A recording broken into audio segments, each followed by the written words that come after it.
If you enjoy listening to clinical conversations, why not become a member of the Royal College of Physicians of Edinburgh?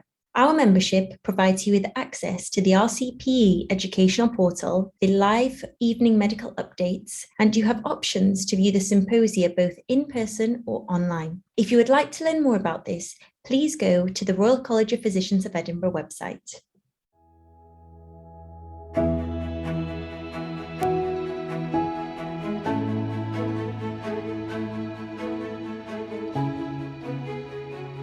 Hello and welcome to our next episode of Clinical Conversations. My name is Bularga. I'm currently a clinical research fellow in cardiology at the University of Edinburgh, and I'm part of trainees and members committee at the Royal College of Physicians, Edinburgh.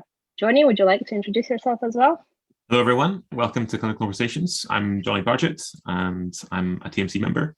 I'm delighted to welcome Professor Andrew Elder, the President of the Royal College of Physicians of Edinburgh. Welcome, Professor Elder. Oh, thank you very much.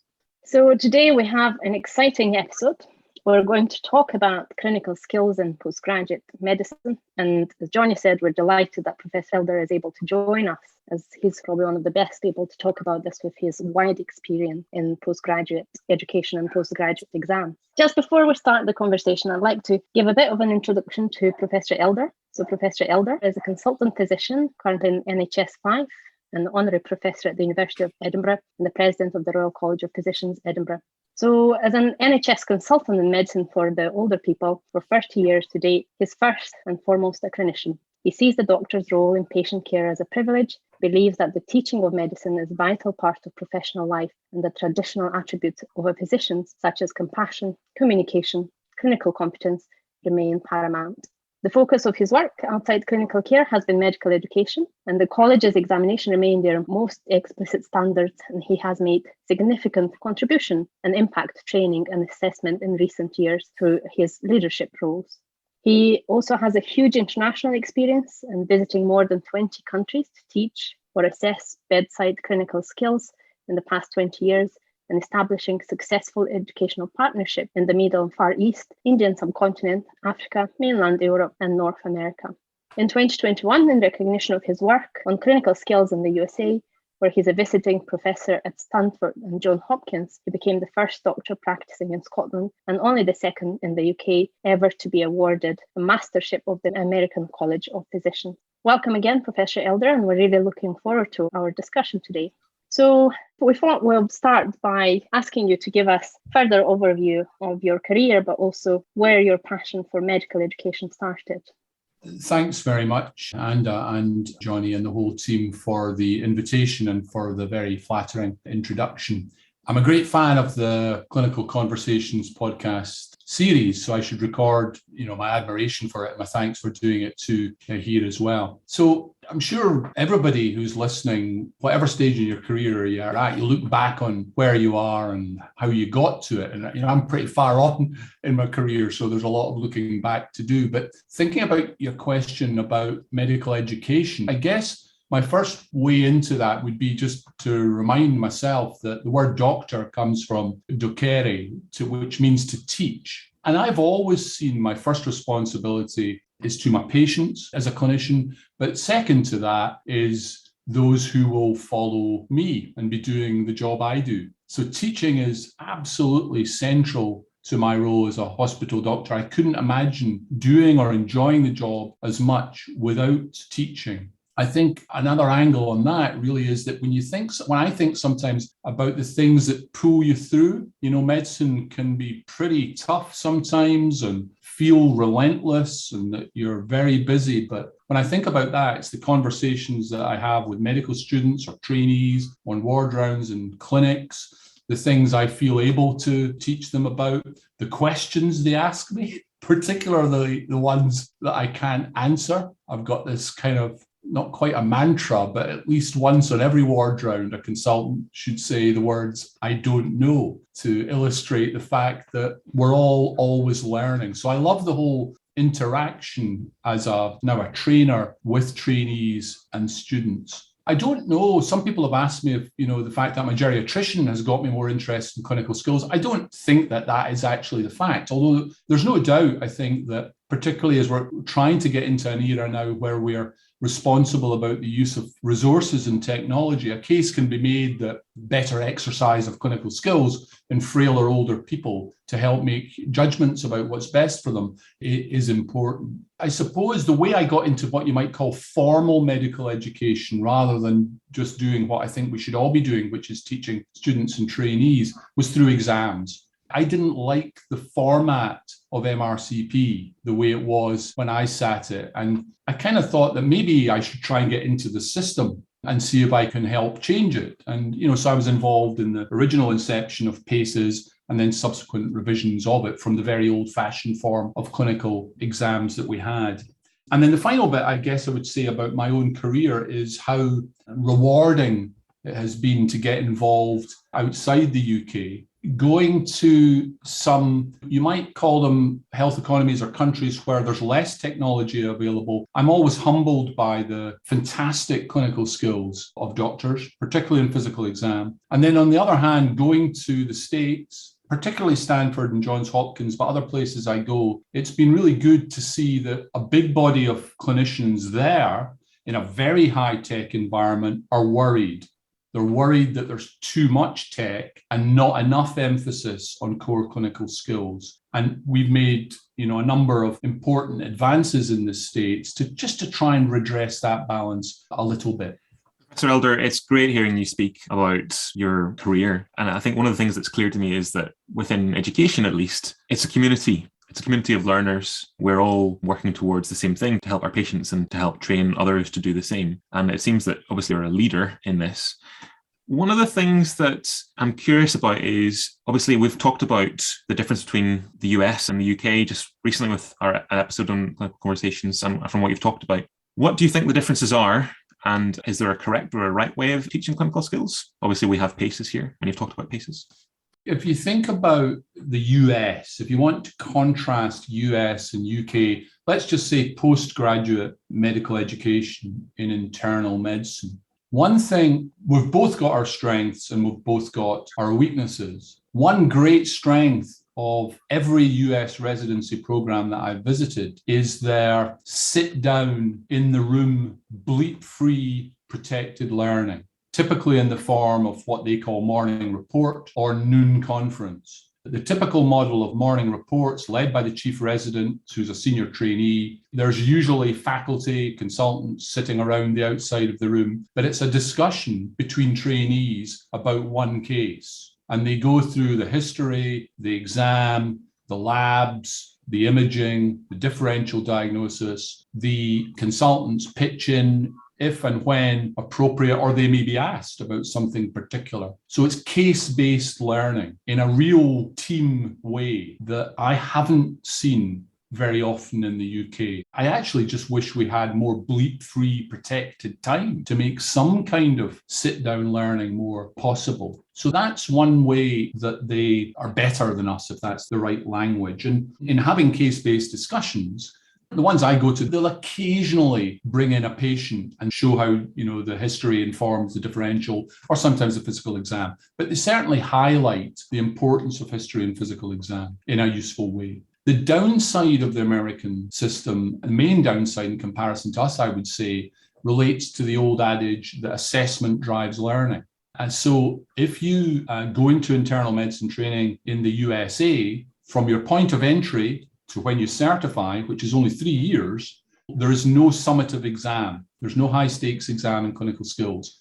All your exams are knowledge-based, MCQ-based exams. The belief is that clinical skills and anything else you can't measure in a knowledge-based exam will be assessed in the workplace. But in reality, it's much more difficult to do that than the documents that suggest that you should do it make clear. So, and we've done some research on this, many residents in the USA, and indeed the same would apply to other countries, nobody really directly observes their history-taking skills, their physical exam skills. And because they know they don't have to pass an examination in it, they spend more time in the library learning answers to questions that are going to come up in their exam than honing their clinical skills. So the sheer existence of PACEs drives a continuing interest in clinical skills, particularly physical exam, that just doesn't exist in the USA. I wanted to ask you a bit more on that point. So that's very interesting, chatting about those differences and similarities as well. In terms of the exams, so you're talking about the importance of these practical exams, assessing clinical skills, also assessing communication skills, the ethical scenarios that we get in PACES exams. You've been involved in PACES over time, and you've taken part in changing PACES. And I just wanted to see a bit more about the history of that and how the evolution of PACES, and where do we think that's going in the future? Yeah, thanks, Andy. So I'll come on to PACES in a moment. I suppose the general point I would make, if you subscribe to the view that assessment drives learning, which I do, I think there's a responsibility on those who design the assessments to ensure that the content drives learning appropriately. Now, that applies to the written exams as much as the clinical. MRCP UK try to take great care to ensure that the questions they put in cover important aspects of practice or knowledge relevant to clinical practice. But, we don't always get it right. But the written exam should be driving your learning in a clinically relevant way, just as the clinical exam should. In terms of the way the clinical exam has changed, remember, it's not so long. The format of MRCP clinicals that I sat was the very traditional format, which was a long case. So you went away on your own, unobserved, for an hour with a patient, then you came back and you had I think it was 15 or 20-minute discussion with the examiners. Now, you could arrive at your differential diagnosis or management plan by asking the patient what diagnosis they had. You could get to it by a variety of routes. Of course, I and nobody I know ever did that, but that was there. And everything you were doing was based on the end point rather than the process that you employed to get to the end point. And ultimately, the long case discussion became a form of a viva. It could go all over the place. It was very difficult to standardize and not the best way of doing it. The short cases, on the other hand, you could be taken one after the other, quick fire to see 5, 6, 7 different patients. And they were sometimes called spot cases. Somebody might say, look at these hands and tell us what you see. And you were observed, and there would be some discussion of what you found. And I think it was helpful in discriminating between candidates. But to me, it treated the patient a bit like an object. They were objectified into just a physical sign. It wasn't set in the context of their whole condition. And then the third part of the traditional MRCP UK clinical was, of course, the viva itself, which meant you sat down in front of 2 examiners for half an hour. They could ask you whatever they wanted, and it went all over the place. You could literally be asked anything. So the content control was poor, and many things were asked that would actually be better asked in the writtens, like a differential diagnosis of a grey case or factual knowledge about physiology of respiration, say, you could be asked about. So it was good that the viva went, and we moved in the clinical to a much more structured format. Importantly, where everything that you do is observed. And there are as many marks in PACES for the way you go about things as what you find. I think candidates who want feedback about the exams, the main thing, or about PACES anyway, the main thing they want to know is what was the diagnosis in the cases that I saw. And whilst we understand that, you could actually get all the diagnoses and still fail the exam, because the examiners weren't confident about your method, your technique, your discussion of differential diagnosis, et cetera, et cetera. So PACES isn't perfect. I don't think any clinical skills exam can ever be psychometrically perfect. It can't be as reliable as a written exam. But I think what we've got at the moment is a great improvement on what we had. As I've said already, I think just the existence of an exam like this is a fantastic tool, I guess, really, for us to try and sustain a good standard of history taking, communication, and physical exam. The thing that strikes me, obviously, during COVID times is obviously the structure's changed again. And from a sort of educational theory perspective, ensuring that we're maintaining standards is really important. How have you found this process, Professor Elder?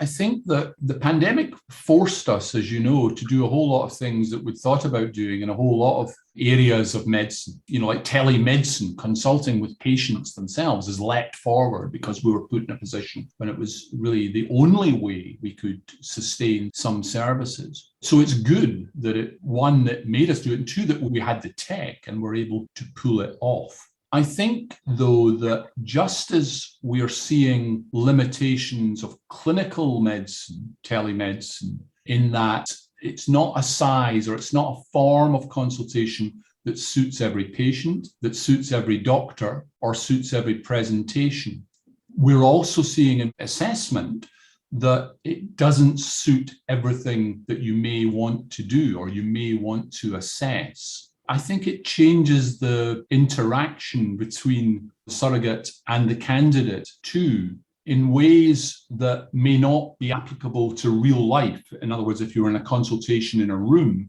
you might do things slightly differently. So I suppose what I'm thinking and saying is that if all our consultations were going to be virtual going on now, then of course the assessment modality should be virtual only. But for as long as we're having real in-face, person-to-person consultations, we should hold on to a part of the exam that sees the candidate in the context of the clinical encounter with the patient. Because there's a specific domain in PACES, isn't there? And we put it in for a purpose with encouragement from our lay representatives, and that's maintaining patient welfare. And there's something about your whole demeanour around the patient, the way you speak to them, the way you help them to move around a bed, a whole lot of things that tells a doctor watching you what you are like in the context of an exam setting.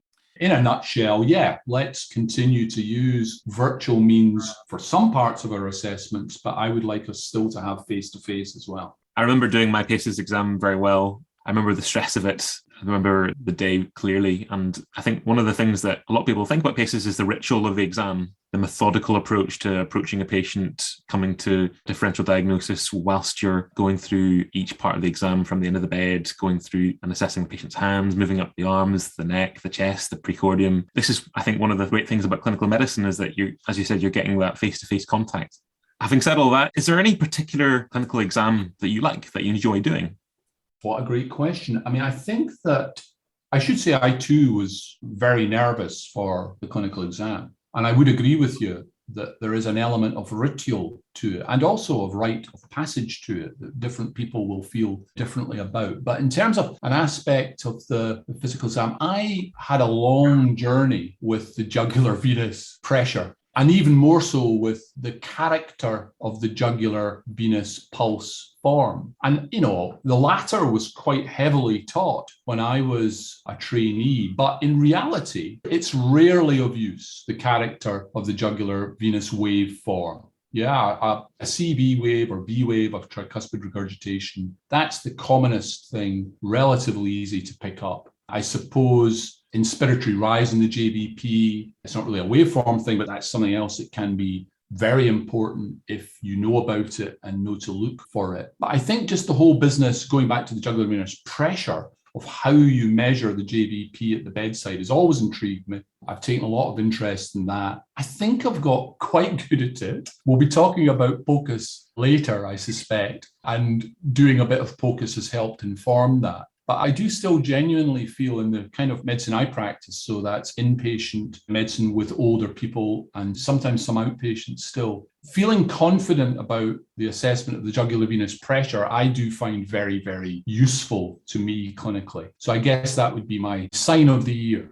Thank you for sharing that. That's very interesting, something that probably all of us continue to learn and aspire one day to do well. We talked about clinical examinations, we talked about PACES, but also factors that are influencing the way we're learning, but also teaching bedside medicine, such as use of technology and also more recently remote learning. I was just wondering, so you told us about this concept of assessment-driven learning and also the importance of written examinations, MCQ questions. What are your tips for trainees, senior trainees, consultants? How do we continue to improve our clinical skills learning throughout careers?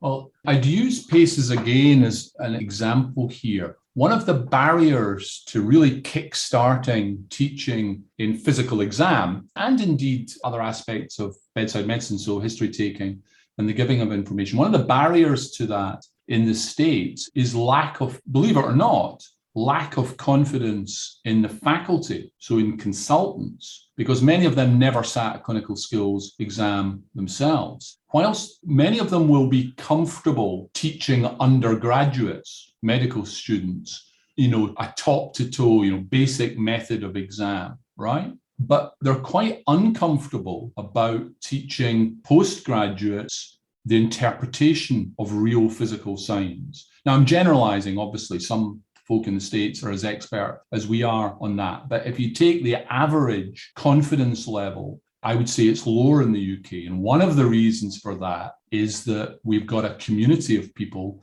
who are either PACES examiners, or because they know their own trainees have got to pass PACES in their training journey, take an interest in encouraging and teaching in local hospitals, physical exam, history taking, and actually looking at what the trainee does before they pitch up for the exam. And I think there's a general point here about observing each other that we need to take great care over. If you think about the craft specialties, surgery, or even indeed learning a procedure in internal medicine, say learning cardiac catheterization, we all fully understand that the path to competence and then expertise comes from somebody watching you and giving you immediate feedback, and you watching somebody else do it.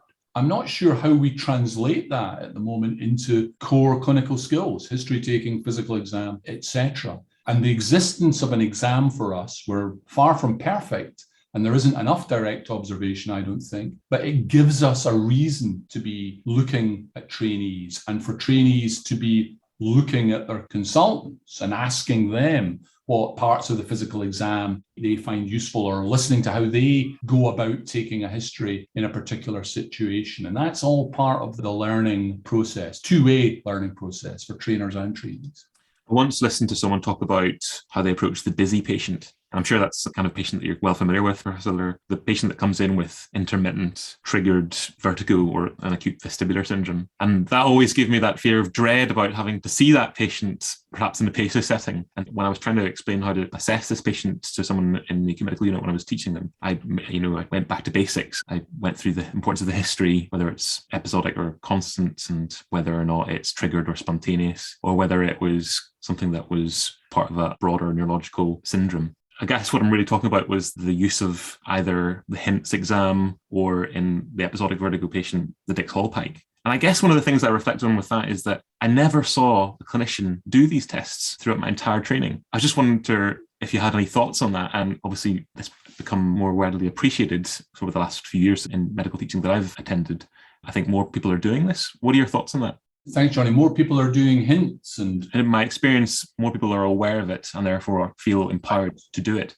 Right. Okay. So a couple of things I would say. First of all, in the exam setting itself, remember the two examiners who are examining you in PACES at each of the different stations, they standard set on the day around their own knowledge and expectation, a general medical consultant level. Not so if there's a neurologist and you're asked about dizziness, it's not going to be pitched at the level of what a neurologist might think or do. And the two examiners have to agree through the process, we call calibration, what they would expect a candidate to know and to do. And I suspect most consultants in the UK wouldn't feel comfortable with HINTS. I think HINTS is actually pretty difficult physical exam. You need to practice that a lot. I know some real, and I know they won't mind me using the word, evangelists for HINTS in the States who are fantastic about it. They've produced an app showing you how to use it. But I find that difficult medicine. That's difficult clinical exam.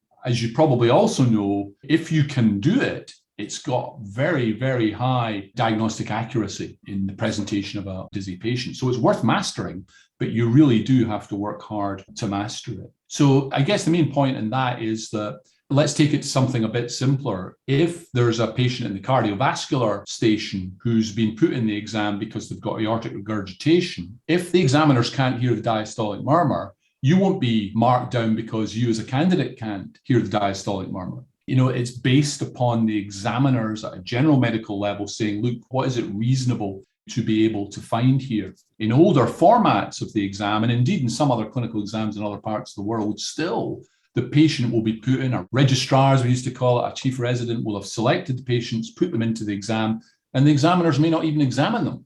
So PACES has the great advantage that the examiners have to examine the patient themselves and agree what the standard is. Does that get anywhere near what you were thinking about, Johnny?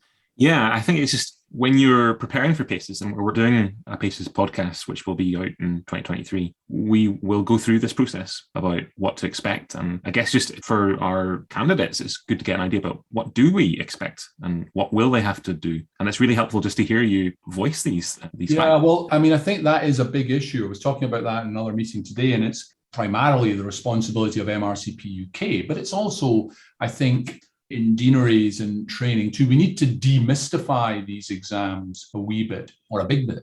Probably even more for international medical graduates than we need to for UK graduates. But there's quite a mythology around the exams and what you need to do. For example, I saw somebody on Twitter again the other day saying, tactile vocal fremitus is a complete waste of time. Why do they include it in PACES? Now, of course, I couldn't agree more. Tactile vocal fremitus, I never, ever use. I wouldn't fail you if and I can't fail you in the exam if you include it as part of your examination routine, and I wouldn't fault you if you don't do it. Once you get to postgraduate medicine, in undergraduate medicine, I think it is the assessment of method and making sure people don't omit important steps in a physical exam that is the most important. But in postgraduate medical education, in internal medicine, so that's PACES, I think the most important thing is not the method anymore, because we all develop slightly different styles of, for example, percussing. It's what you make from your own way of doing things. So if you don't roll the patient onto the left side and listen with the bell every time,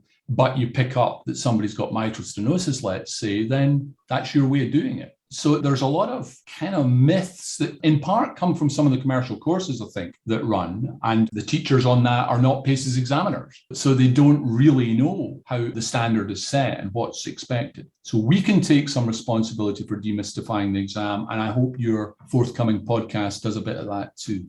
Thank you. Thank you very much for that. So since we're on the topic of this approach to methodology in terms of how to perform clinical skills, but also how to interpret the science, we thought it would be quite useful and interesting to go through a case and really just get your approach to history, examination, but also interpretation of your findings and how do you do it in your clinical practice. If that's okay, we'll present the vignette and then we can discuss. So you're in your outpatient clinic and you are seeing a 71-year-old male patient referred with tremor in his left hand that's been progressing over the last 6 months. He's got a background of hypertension for which he's on lisinopril, and family members also reported that they've noticed that he's been slowed down with some memory difficulties of recent. So this is just a brief vignette, and I thought it would be good to discuss your approach, kind of a brief history and what aspects of history would be interested in, but also examination. How would you focus your examination? Okay, well, thanks, Anda. And I think actually listening to it, it's a great example for me because I use tremor actually as an example to make a point when I give talks in the States. And the point is this. In some of the residency programs I go to have the brightest of the bright as medical residents. And I have done this, if I say to them in noon conference, or if I gave them that vignette and I said, what's your differential diagnosis of tremor here? They would bang, bang, bang, bang, bang, bang, bang. They'd give me 15 causes, right down to, heavy metal poisoning or something like that. They would have no problem with the factual elements of it. But if I were to take them to the bedside and say, here's this patient with this tremor, what's the differential diagnosis? They'll have much more difficulty with that. Now, again, that's a generalization, but it applies. On average, the ability to apply knowledge that you've got about clinical signs is not as good in some countries outside the UK as we see here.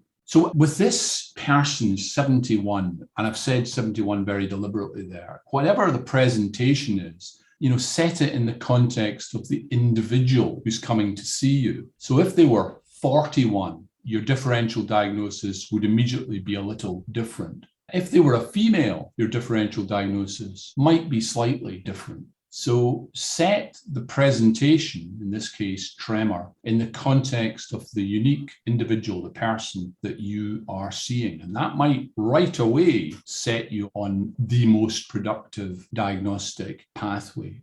I think the other things that I would stress, I can go into as much detail as you want. I would stress here that the functional impact of that tremor, I think it would be very, very important to know. And I would expect in the exam setting that a trainee found out how much of a bother this tremor was, because that will impact upon how much we do to try and improve it for the patient. So functional impact or functional effect of the symptom is very important. There are obviously specifics here, all the usual stuff. How long has it been with you? The speed of onset. If it wasn't there one day and it came on the next, quite clearly, abruptly did, then that takes you into, maybe a vascular etiology for it. You'll be familiar with the old adage that in urology, the history helps you determine what the pathology is that's causing the presentation, and the physical exam helps you cite the lesion. So there's an example of that. If it was very abrupt, that might take you down one line. Another way I like to think about these things is, and in speaking to trainees, is you have to do this. You're going to see the patient yourself. You're going to go in the room next door to tell your consultant about it, or maybe you'll phone them, if it's an emergency situation. What questions will the consultant ask me? Will they want to know, because they're not seeing the patient themselves, in their own mind's eye, to help them work out what's going on here? So I always encourage people to think that way too. So as well as things about the timing of the onset, how long it's been there, that you would have to ask what drugs other than lisinopril are they taking. It would be good to know what occupation that they had. I always include that. There are other very specific things like, do they drink alcohol? Have they noticed any effect of alcohol upon it? Because if it's an essential tremor, which would be the commonest, then cause of tremor alone, then alcohol may help it. I would ask them about their gait, their continence, whether they've had any falls, has their speech changed, has their writing changed, so stuff that gets you into extrapyramidal disease. And I wouldn't ignore, maybe because I'm a geriatrician, that your last bit that you said about slowing down and memory difficulties. That, if that's mentioned, that's an emergency, I would say. That needs objectified with some form of cognitive testing and a more detailed story from the patient and their family. So there's some of my thoughts about what I would ask about. So I guess we're kind of alluding to a specific syndrome, which we'll come on to. We've not really talked about this patient's hobbies. We could say he enjoys playing the piano. That's quite relevant in that regards. In terms of the tremor, we've not really talked about the tremor itself. You've mentioned one type of tremor, essential tremor. How do you, in your questions, differentiate the type of tremor? And I guess I'm talking about movement and actions. I think, what happens if you try and drink a cup of tea is a helpful thing to ask. And lots of these things become not absolute rules, but, they have a predictive value. In essential tremor, it is more likely that a patient will have difficulty with that, with an action or sustaining a posture, than a patient with extrapyramidal disease, typically due to Parkinson's disease, will have. So I might ask something like that.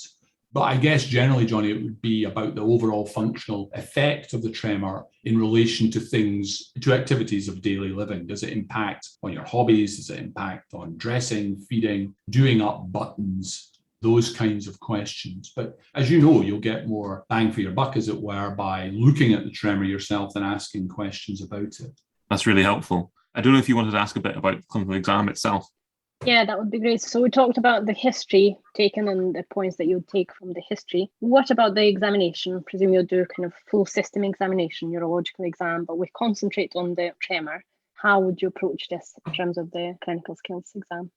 Yeah, well, thanks. I actually emphasize what you just said there, that, an exam shouldn't force you to do this, but try and avoid trying to make a diagnosis on the basis of a single sign, right? And the analogy I give you again would be cardiovascular system. If you're asked to plonk your stethoscope on a chest and listen to a systolic murmur, and there's a systolic murmur there, and somebody asks you, what's the cause of that? You should refuse to answer, because there are other physical signs that you would want to take into account that might help inform your differential diagnosis, not just how the murmur sounds in one place. And it's the same with tremor. The associated signs, particularly of extrapyramidal disease here, that's going to be a big thing that sways your diagnosis. There are differences in the frequency and the amplitude of the tremor, say the textbooks. And I think it is true in clinical practice between essential tremor and extrapyramidal tremor. Extrapyramidal is more frequently unilateral onset. So there are differences in the tremor itself. But I think one of the most helpful things here is that if you examine the patient and you find that as well as this tremor, and you're not sure which type of tremor this is, but as well as that, they've got increased tone, they've got bradykinesia, and I actually use finger nose a la cerebellar testing to look at bradykinesia. Just touch my finger, touch your nose, and see how quickly they can do that. Other people use fine finger movements, piano playing.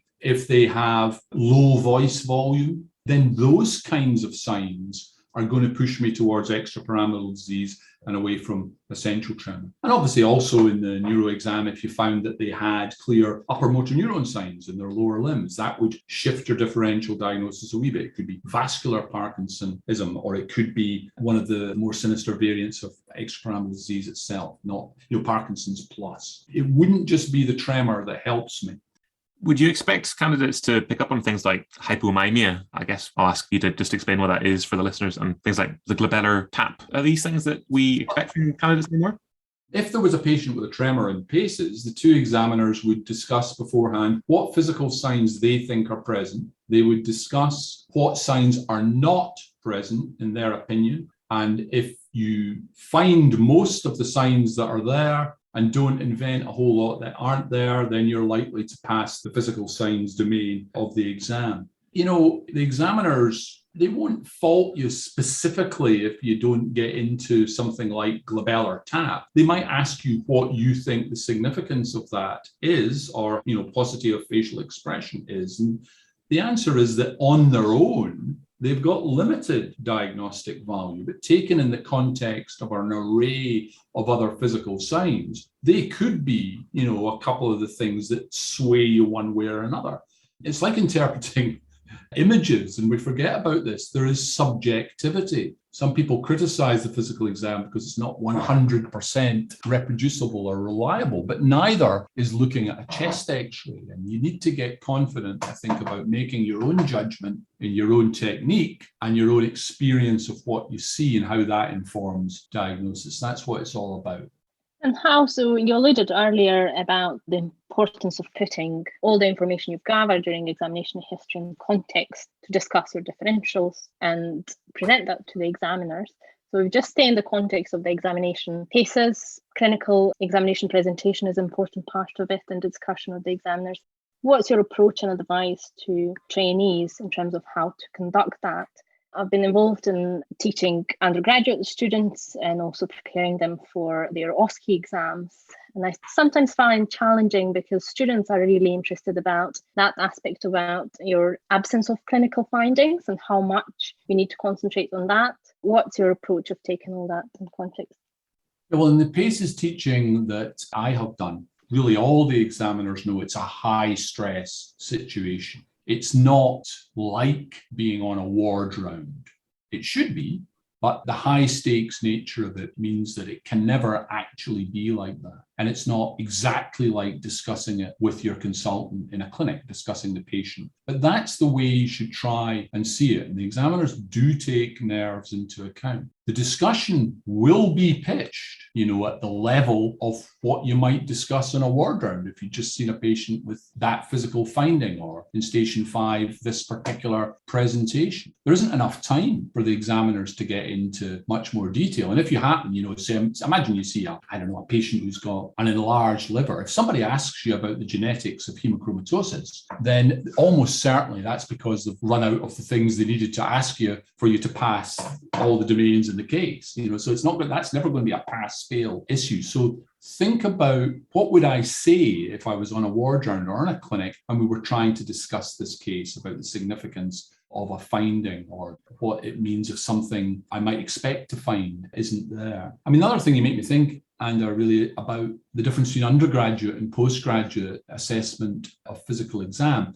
I think that undergraduate level, so when we're doing finals, students will often want to tell you everything. They'll go through every bit of the exam that they've done. The JBP was elevated, heart rate was blah, blood pressure was blah, et cetera, et cetera, et cetera. And that's fine. That, as I said earlier, I think method there and routine is an important part of what the assessment should be driving you to learn. And most finals exams are pitched at that kind of level. Postgraduate, ideally, you're getting to a point when you're saying, well, I don't need to tell the examiner everything. And examiners will often prompt people by saying this. What are the positive findings and the important negative? Yeah, so I've got this patient who's got ascites clinically, I think, but hey, they've not got peripheral edema and they've not got an elevated JB. That shows to me that they have appreciated the significance of the absence of those two signs in the differential diagnosis without necessarily me asking them anything else at all. So it's about contextualizing at postgraduate level what you've found. As I've said, the difficult, setting of a clinical exam, but that's ideally the way you'd go about it. To go hand in hand of that, if we're out with the examination setting, so in clinic, back to our patients, do you use the clinical examination findings in your communication with patients? And how much do you explain the diagnosis or go through follow-on tests? Sorry, Andy, so you mean, what do I tell patients? So do you discuss, yeah, exactly. Do you discuss that? Yeah, I think in the earlier part of my career, I maybe didn't. And then I realized that the physical evidence of a disease on a patient's skin or body is part of their understanding often of their disease, or sometimes of the mystery or the worry or concern about disease.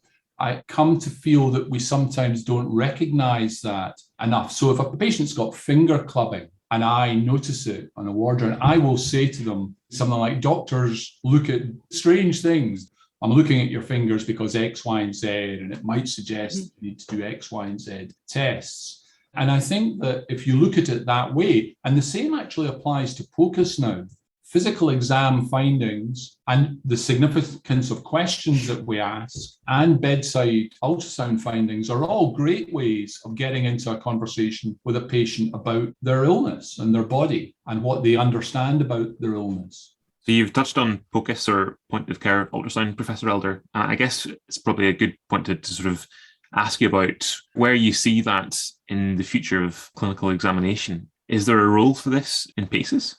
In PACES, we'll maybe come back to that. So the first thing I would say, I practice a bit of POCUS, not a lot these days, more when I'm in the States from here, but I was in the past trained in echocardiography, so I appreciate its strengths and its limitations. The general point I would make is that people are sometimes surprised when the groups I'm involved with, so that's Bedside Medicine Society in the States and Stanford 25 in Stanford itself, they're a bit surprised that a group that's predominantly interested in what we call bedside medicine, so core clinical skills, are embracing POCUS at all. And I think that's because people see it as a competition. It's either technology and imaging, be it bedside or otherwise, or it's physical exam and history taking. That's the wrong way to look at it.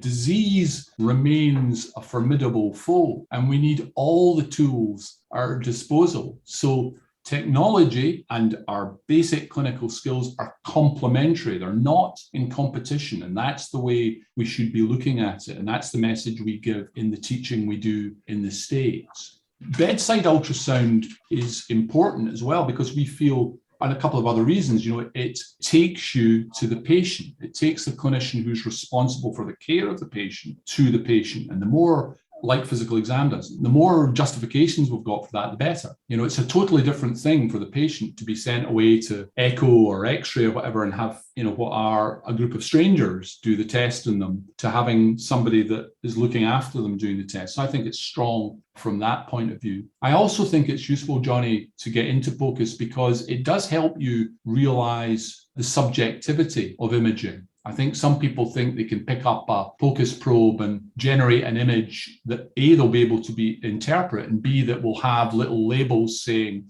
left atrium, right atrium, left ventricle on it. It's, anybody who's tried it, be it on the heart or any other application, know that there's a lot of learning there to be taken. But it helps us, I think, appreciate that we've got to make a judgment about information rather than just maybe doing what we're doing too much of now, which is getting a report back from echo or CT or MRI and not now looking at the image yourself, reading the report and taking that as absolute gospel. And all our colleagues in imaging who generate these images would say, look, be careful and don't do that. One, because it's subjective, and B, because the quality of the report from any image that you request is in part determined by the quality of the information on the request. We, as the clinicians caring for the patient, we know the full context in which we're requesting an investigation. And our colleagues in radiology and echocardiography in particular, they don't know that. And so that's another reason that POCUS is powerful. Can I say one other thing about it? I think that the BAR is a parallel physical exam, that we've spoken a bit about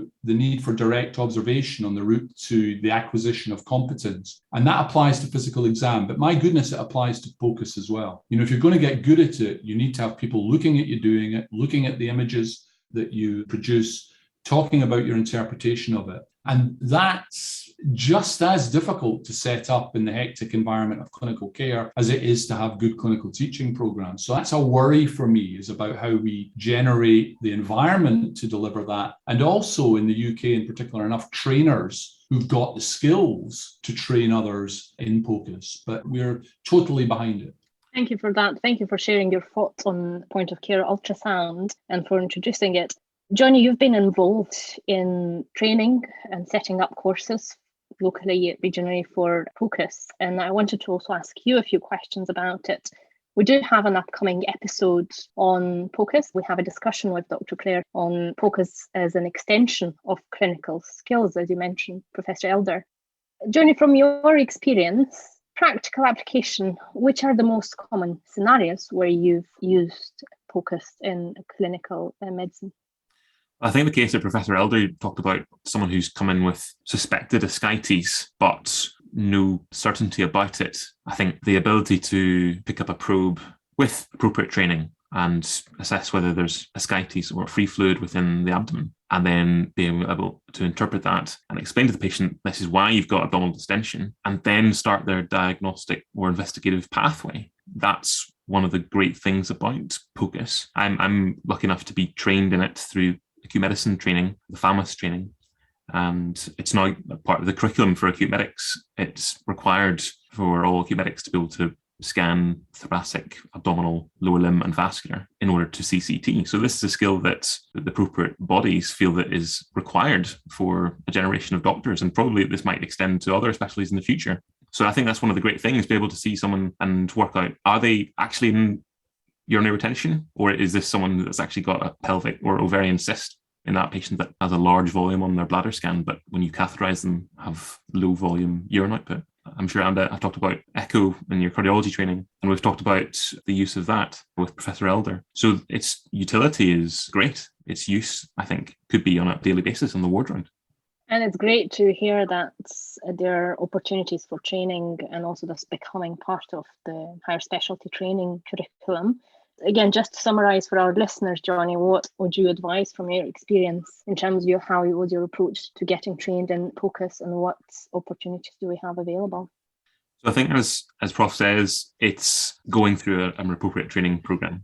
And we're lucky in the UK to have lots of different societies that have their own program. But within the medical specialty sphere, it's the focused acute medical ultrasound course, which is run by the Society of Acute Medicine. The cardiologists obviously have their own British Society of Echocardiography. The Intensive Care Society have their own course, and I think it's changed names a few times, but it's called FUSIC now, I think. And if you're really enthusiastic, then you can actually do a radiology qualification. The British Thoracic Society have their own competency for thoracic ultrasound, and there are different levels of that. But by and large, within medicine, I think being able to say whether someone has a large pleural effusion or is it actually consolidation with no effusion at all, that's a real gift in the clinical exam. But clinical exam isn't always hard and fast. And I guess that's why we've talked about PACEs prior to this. I don't know if you've had much experience with that, Professor Elder.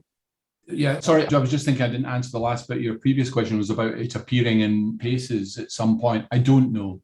I think if it became a mainstream part of the internal medicine curriculum, then there would have to be a clear reason not to include it because it's accessible in that kind of environment, I would say. The other thing you were making me think was that the last I was in Baltimore, so at Johns Hopkins a couple of months ago, and I was doing teaching ward down there. And one of the guys there, who's a fellow of our college, Brian Garibaldi, he's a pulmonologist in Hopkins. We went and saw a patient with a pneumothorax who had a chest drain in, and there were medical students with us. And it was fantastic, the way that he integrated the basic findings on ultrasound, so how you appraise whether the pleura are opposed, visceral and parietal pleura are opposed in the normal lung, and then in the not quite yet inflated lung, where the drain was on the left. But he was also able to prove to the students that they could pick up the fact that, in this case, the left lung was not fully inflated by listening. Yeah, they could hear that there was a difference. So on the one hand, it opened the door to them of that kind of bedside imaging and the judgments they would have to make it around. But also, hey, look, it is possible to have an idea here from a relatively subtle clinical sign still of what is going on. So as I was saying earlier there, the two of them are complementary, and teaching them both the bedside helps people understand the relative value and power of each. I think what's clear is that we'll never have to abandon the stethoscope. We will always need the stethoscope. Well, there's a few very eminent cardiologists around the world who write editorials saying that that is not the case, Johnny, and I've replied to a few of them.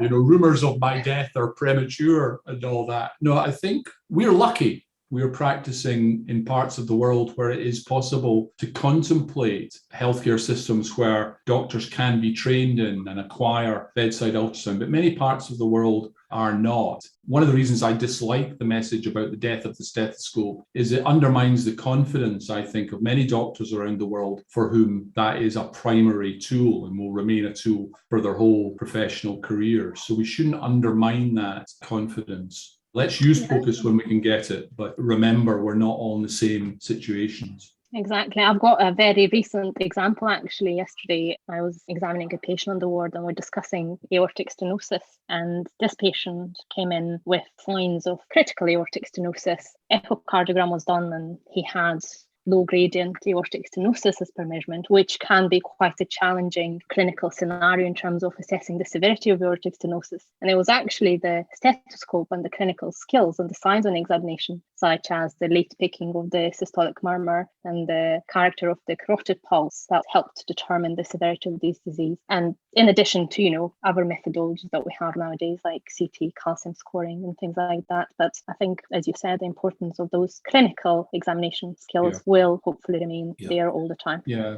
so that's a good example, and one point I would like to make as we get near the end is that in my mind, like many things, it's not a competition between bedside skills and technology. They are complementary. The biggest mileage that we are getting really is by pointing out that if you don't do the physical exam, you will make mistakes. I think that people have an idea at the moment that, if I don't do the MRI in a patient with back pain, I'm really likely to get into difficulty, maybe even be sued here. In fact, if you look at claims in the States, there is likely situation of litigation if you haven't done the physical exam in a patient with back pain and documented it as if you haven't done the imaging. So we've got to remember that it's a matter of balance. Some elements of the physical exam are already, I would argue, redundant and not helpful in real life clinical practice. But if you get to a point that you say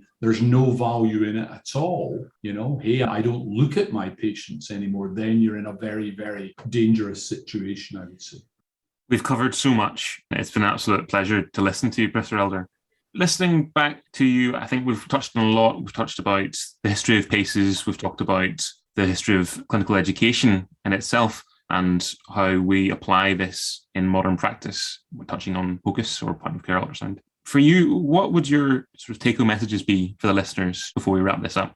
Largely, I guess, Johnny, what I've just said about a balance. It's important to adopt and consider the adoption of new technologies, but don't always discount the old or the traditional. I don't set any store myself on tactile vocal fremitus, nor the character of the JVP, nor some of the physical signs that still seem to be taught in some places. But on the other hand, I worry about too rapid a move away from physical exam. So it's about balance. It's about the management of patient safety. And there is no doubt from the literature that if you neglect the physical exam, you will make errors in the care of patients that cost money, cost suffering, can sometimes cost lives. So don't disregard it. I guess the final thing I might say would be that, I was head of exams, as you know, and that doesn't make you Mr. Popular sometimes. So I do understand the overall perspective about postgraduate exams, but I do still feel, and I guess somebody like me would be bound to feel this, I suppose. I do think there is some pride for us in the fact that we've got a clinical skills exam at postgraduate level still. So many trainees that I speak to, once they get PACEs out of the way themselves, they say, look, okay, I do actually see some value in that, and wonder what it would look like, what our assessment system would look like if we didn't have it. But as I've said already there, I'm coming from a position of bias in my experience, I guess. So think about the clinical exam. I did, and I got into a position where I was able to change it. If you're listening and you don't like PACEs and you want to make a case for changing it, then get involved and see what your new ideas can bring to the exam as it moves forward. Thank you very much for your time, Professor Elder, and also for sharing your experience and knowledge and thoughts on examination and clinical skills. Many thanks to Johnny as well for co-hosting this episode, and thank you to you all for listening to Clinical Conversations. And today we did a little introduction to our upcoming episode on point of care ultrasound, so stay tuned. Thank you. Thanks, guys. Thanks, Professor Elder.